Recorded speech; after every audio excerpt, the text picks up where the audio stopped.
It's kind of like my own personal running joke with the universe about my spiritual awakening because it was really harsh actually. But and so I can describe a little of it because that is how I started to understand Yeah. actual embodiment.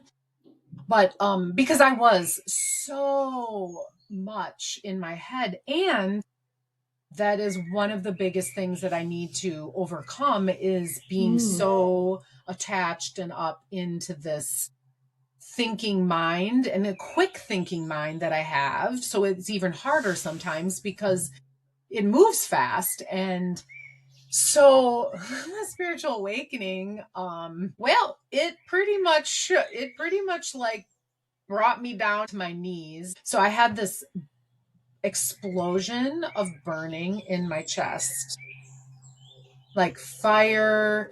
This all it was like this swirling. It was the hottest heat you could ever imagine. And it within minutes after the heat started, it started to expand, but then all of a sudden I got this massive amount of like intense fear. I'd almost say terror, actually. The terror continued in my body for like 3 years straight. But within that time period, I always say I was graced, and I feel like the universe gave me this other piece for two reasons. I was also then in bliss. So I was in touch with, definitely, whatever anyone wants to call it, but the ultimate feeling of love and bliss that you could ever imagine. But it was at the same time, and I had both were like in the vicinity, I would say, of my body, but obviously it was like some energetic something going on deeper. I was literally bounced out of what we would normally think of as like normal reality and life. So I had no attachment anymore to like all the human things and the drama things, but at the same time, I felt fully human, and I had the terror, and I had the bliss, and this was all going on at once in my body. So you can see I didn't know what was going on. And I was just trying to survive.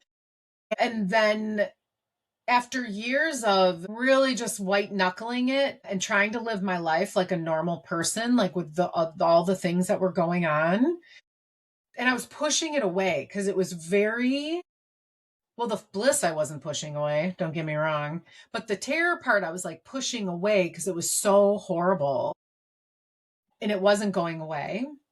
And then I decided, actually, it was almost like it was just, I gave up. Now, not giving up in a bad sense, but I just decided, well, I guess I'm going to have to live with this for the rest of my life. And I surrendered fully to this pain.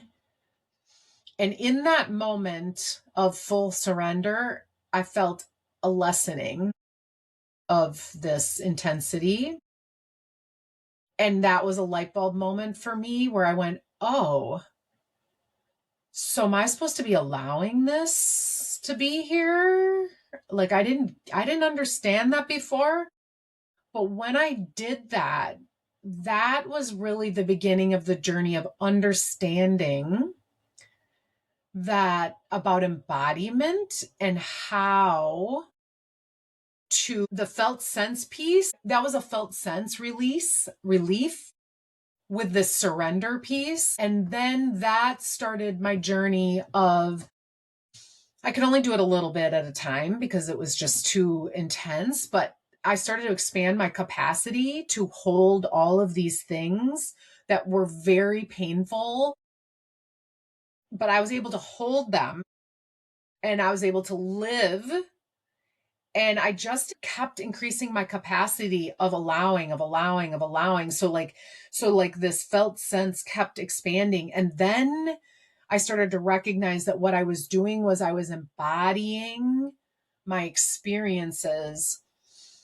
And then I actually, the first thing I started helping people with was the negative self-talk. Like that was literally the first thing because I started to understand how to help them allow it to be there. And so it just went from there. So I had to do a lot of integration. I mean, it was 10 years.